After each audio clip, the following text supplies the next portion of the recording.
કેમ છો વિદ્યાર્થી મિત્રો? આજે આપણે શીખીશું ધોરણ 6 ગણિત પ્રકરણ 4 માહિતીનું નિયમન અને રજૂઆત. પાર્ટ 2 માં તમારું સ્વાગત છે. બાકી રહેલા વિચારો અને શોધો સ્વરૂપમાં જે પ્રશ્નો આપેલા છે એ આપણે આજના વિડીયોમાં જોઈશું. તો ચાલો શરૂ કરીએ. પ્રશ્ન 5. જસપ્રીત બુમરાહે તેની છેલ્લી 30 મેચોમાં લીધેલી વિકેટોની સંખ્યા પરની માહિતીનું આવૃત્તિ વિતરણ કોષ્ટક ફેઇઝે તૈયાર કર્યું છે. હવે આ કોષ્ટક પરથી તમારે પ્રશ્નના જવાબ આપવાના થશે. પ્રશ્ન એ, આ કોષ્ટક કઈ માહિતી દર્શાવે છે? જવાબ, આ કોષ્ટક જસપ્રીત બુમરાહે તેની છેલ્લી 30 મેચોમાં લીધેલી વિકેટોની સંખ્યાનું આવૃત્તિ વિતરણ દર્શાવે છે. પ્રશ્ન બી, આ કોષ્ટકનું શીર્ષક શું હોઈ શકે? જવાબ, જસપ્રીત બુમરાહે તેની છેલ્લી 30 મેચોમાં લીધેલી વિકેટોની સંખ્યા. પ્રશ્ન સી, આ કોષ્ટકમાં તમારું ધ્યાન કઈ બાબતે ખેંચ્યું? જવાબ, આ કોષ્ટકમાં મારું ધ્યાન એ બાબતે ગયું કે બુમરાહે સૌથી વધુ 3 વિકેટ 8 મેચોમાં લીધી છે. પ્રશ્ન ડી, બુમરાહે કેટલી મેચોમાં 4 વિકેટ લીધી છે? જવાબ, 3 મેચોમાં. પ્રશ્ન ઈ, મયંક કહે છે કે જો આપણે તેની છેલ્લી 30 મેચોમાં લીધેલી કુલ વિકેટોની સંખ્યા જાણવા માંગતા હોઈએ તો આપણે 0 થી 7 સુધીની સંખ્યાઓનો સરવાળો કરવો પડશે. શું મયંક આ રીતે લીધેલી કુલ વિકેટોની સંખ્યા મેળવી શકે છે? શા માટે? જવાબ, ના, કારણ કે માત્ર 0 થી 7 સુધીની સંખ્યાઓનો સરવાળો કરવાથી કુલ વિકેટો મળતી નથી. દરેક વિકેટોની સંખ્યાને તેની મેચોની સંખ્યા એટલે કે આવૃત્તિ સાથે ગુણાકાર કરીને પછી બધાનો સરવાળો કરવો પડે.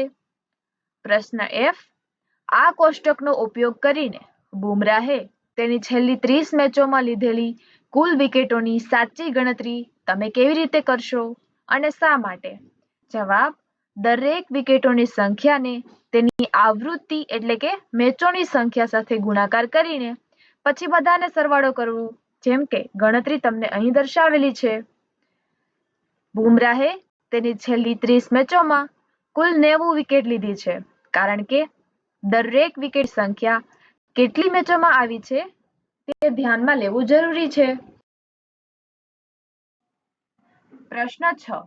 નીચેનો ચિત્રાલેખ 5 જુદા જુદા ગામોમાં ટ્રેક્ટરની સંખ્યા દર્શાવે છે અને હવે આ ચિત્રાલેખ ઉપરથી તમારે પ્રશ્નોના જવાબ આપવાના થશે.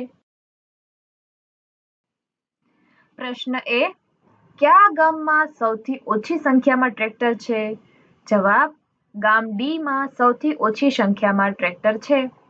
પ્રશ્ન બી, કયા ગામમાં સૌથી વધુ ટ્રેક્ટર છે? જવાબ, ગામ સી માં સૌથી વધુ ટ્રેક્ટર છે.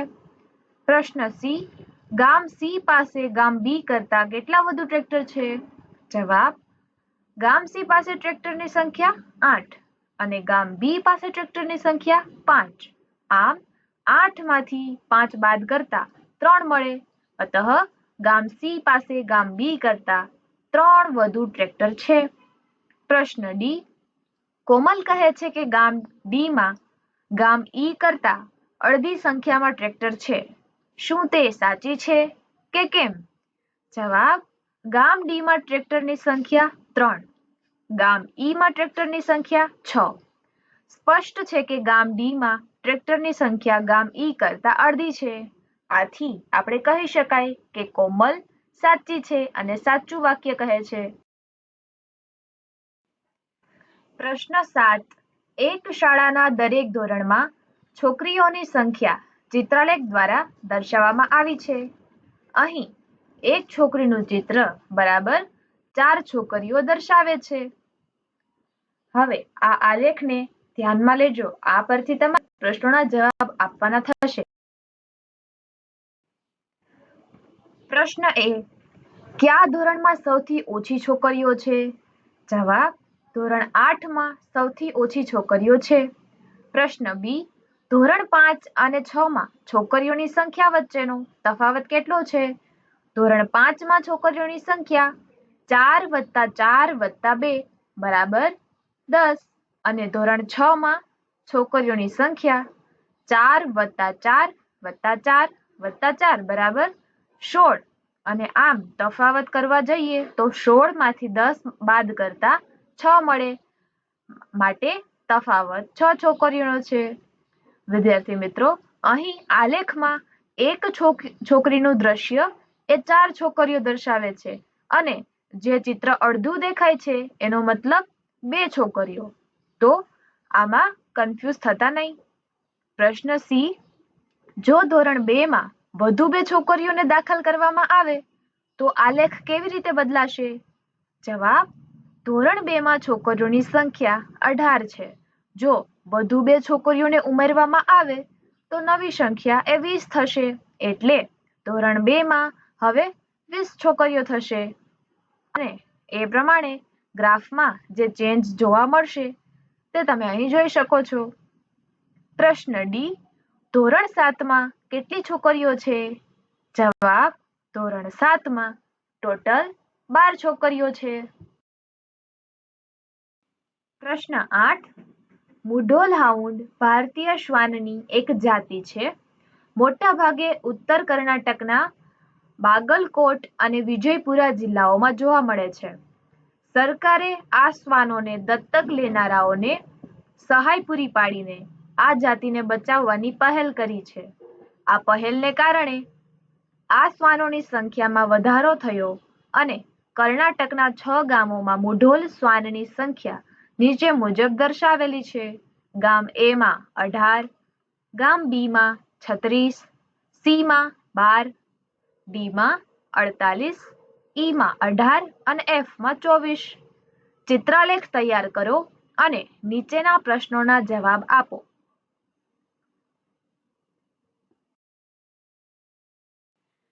પ્રશ્ન એ, આ ચિત્રાલેખ દોરવા માટે ઉપયોગી પ્રમાણમાપ અથવા ચિહ્ન કયું હશે?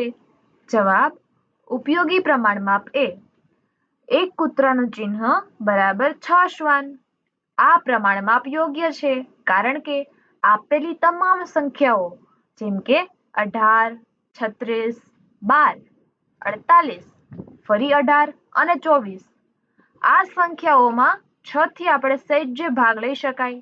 માટે ઉદાહરણ તરીકે 18 શ્વાન હોય તો આપણે 3 કૂતરાના ચિહ્ન બતાડવા પડે. એવી જ રીતે જો 36 શ્વાન હોય તો 6 ચિહ્ન.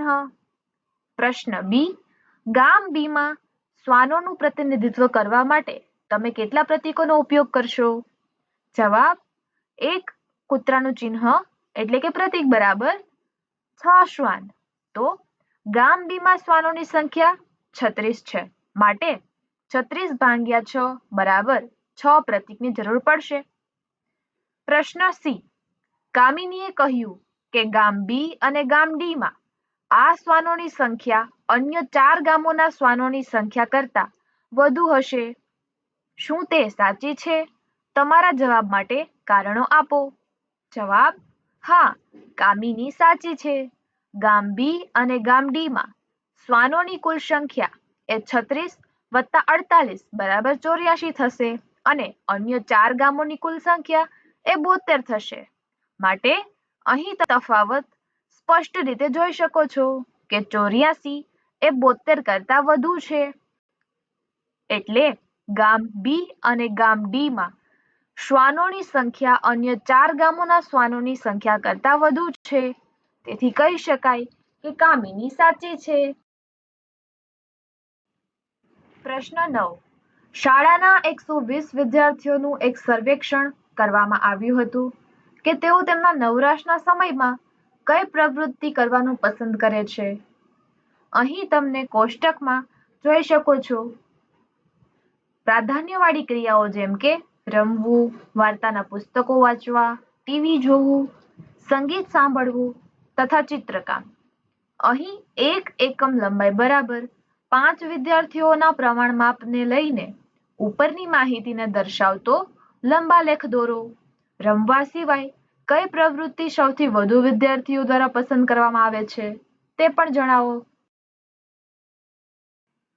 તો મિત્રો, અહીં તમે આલેખ જોઈ શકો છો અને રમવા સિવાય વાર્તાના પુસ્તકો વાંચવા આ પ્રવૃત્તિ સૌથી વધુ વિદ્યાર્થીઓ દ્વારા પસંદ કરવામાં આવે છે. પ્રશ્ન 10. એક પ્રાથમિક શાળાના વિદ્યાર્થીઓ અને શિક્ષકોએ જુલાઈના પ્રથમ અઠવાડિયા દરમિયાન શાળાના પરિસરમાં અને આસપાસના ગામમાં વૃક્ષના રોપા વાવવાનું એટલે કે વૃક્ષારોપણ નક્કી કર્યું.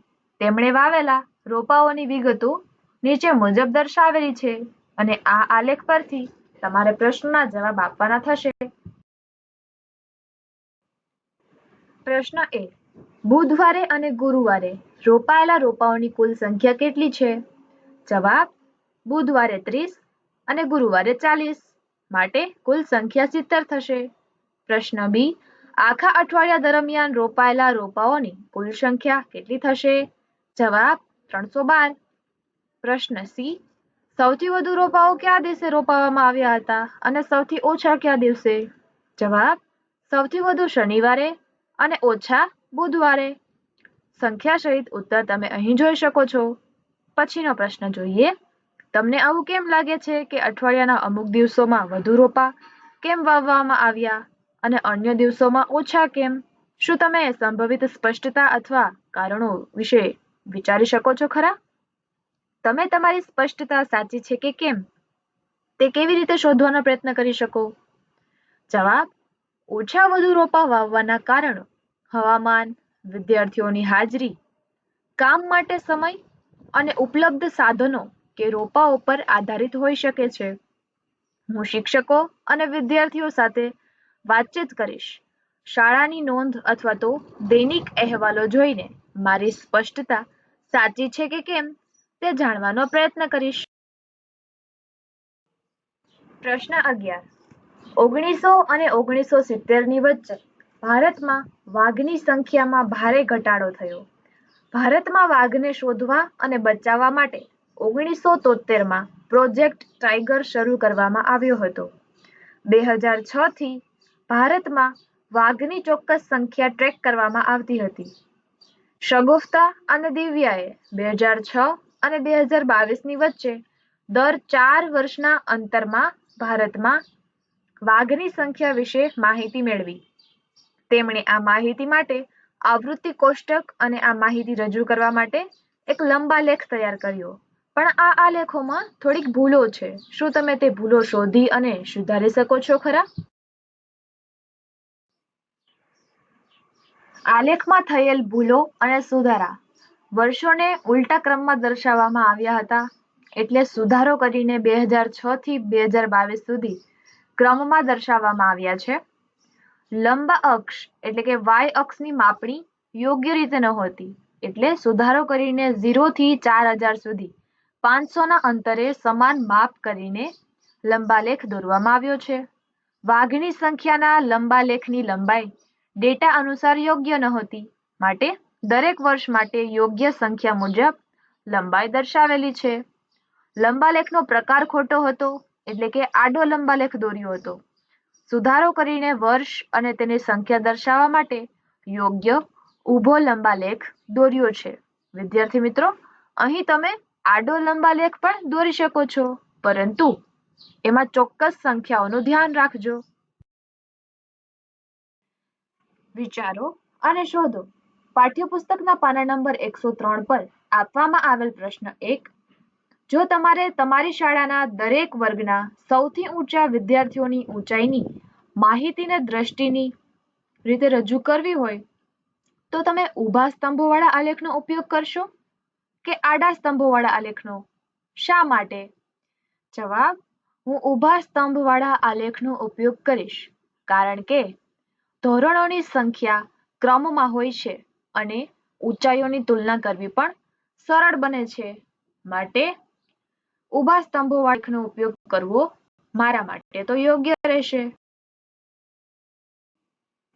પ્રશ્ન 2. જો તમે દરેક ખંડની સૌથી લાંબી નદીઓ અને તેમની લંબાઈનું કોષ્ટક બનાવી રહ્યા હોય તો તમે ઊભા સ્તંભોવાળા લંબાલેખનો ઉપયોગ કરવાનું પસંદ કરશો કે આડા સ્તંભોવાળા લંબાલેખનો? શા માટે? આ માહિતી શોધવાનો પ્રયત્ન કરો અને પછી તે મુજબનું કોષ્ટક અને લંબાલેખ બનાવો. કયા ખંડોમાં સૌથી લાંબી નદીઓ છે? જવાબ: હું આડા સ્તંભોવાળા લંબાલેખનો ઉપયોગ કરીશ, કારણ કે ખંડોના નામ લાંબા છે અને આડા લંબાલેખથી વાંચવામાં અને તુલના કરવામાં સરળતા રહે છે. માટે અહીં તમે ખંડ, નદીનું નામ અને તેની લંબાઈ જોઈ શકો છો. વિદ્યાર્થી મિત્રો, આ ડેટા ફક્ત તમારી સમજ પૂરતો જ છે.